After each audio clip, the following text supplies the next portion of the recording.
Hey guys, Nili here, and I am coming in for a quick recipe video today. I mentioned on one of my previous videos about making Pico de Gallo with the fresh tomatoes from our garden, and someone requested that I share how I make that. It's a pretty simple recipe, and I just want to do a quick video on it and share it with you guys. So I have all my ingredients out here. I have about 3 pounds of tomatoes, fresh tomatoes from our garden. I have 5 kind of average sized jalapeno peppers.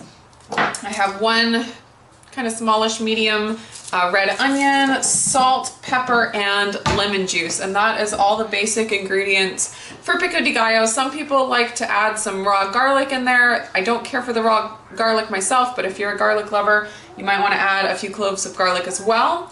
I am going to be using my chopper to chop the vegetables. It's super nice and handy. I've had this thing for like 6 years. I got it on Amazon a long time ago. It's dirty because I just use it to chop some tomatoes for a stew, but it's super simple to use. You just kind of slice the vegetables and set them on there and then press it down and it dices them perfectly. So making something like this where you're doing a lot of dicing, it is super nice to have this little tool. I think it was like $20, $25. I will link to it down below on Amazon if you're interested in checking it out. It has some different blades. There's the bigger little cubes, and then there's this. I'll be using this for the onion and for the jalapeno peppers, and I'll be using the bigger cubes for the tomatoes, and then there's also this slicer blade, and then this is to help clean, so it makes it really easy to clean with this little brush.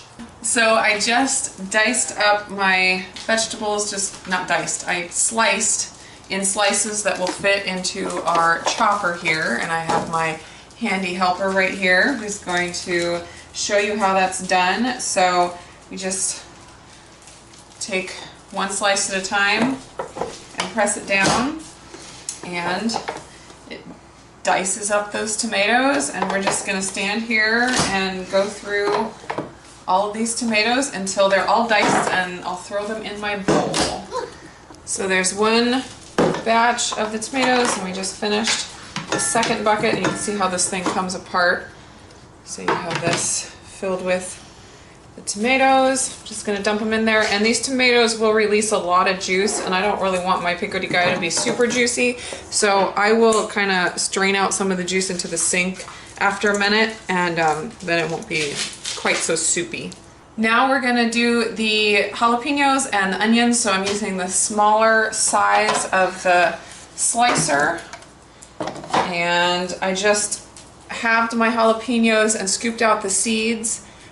You can leave some or all of the seeds in if you really like it spicy, depending on your tolerance. I don't want mine super spicy, so I scooped out all the seeds, and I'm just going to dice all those just like that. You can see the little tiny jalapeno dices in there.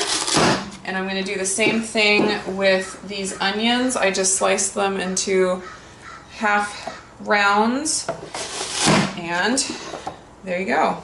Doesn't that look beautiful? The beautiful red onions with the green jalapenos. I just love all the colors in the Pico de Gallo, and I got all of my tomatoes here. I'm just going to dump all these together. And then the ingredient that I forgot a minute ago when I was going through all the ingredients is the cilantro.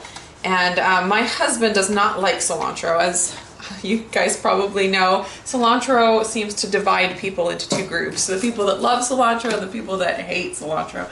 So he is one of the ones that hates, I'm one of the ones that love. So when I finish adding all the other ingredients and get it all mixed up, I will take out half of it and save it for my husband, and the other half I will add the cilantro to. So I have the cilantro back here that I will add at the end. Now I'm going to add my spices and lemon juice. I'm going to do 2 tablespoons of lemon juice, and really I don't usually measure. I just throw stuff in, but I'm attempting to measure for you guys today because I know some people really like exact measurements. But I'm going to do 2 tablespoons of lemon juice. Then I'm going to do a heaping teaspoon of salt, like that. And I'm going to do about half a teaspoon of black pepper. Now I'm just going to mix it all up. Doesn't that just look beautiful? Now I'm gonna scoop some out for my husband and then I will add in the chopped cilantro.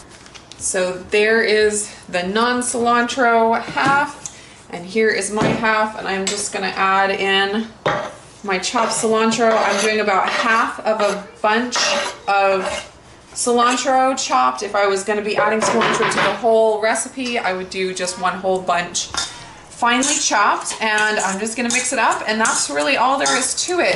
It tastes great fresh, like right away, but the flavors do marry a little bit if you leave it in the fridge for a few hours, and it's just delicious. So that's it, guys. I hope you enjoyed this recipe. Let me know what you think. Let me know if you try it, and I will talk to you again sometime soon. Bye, guys.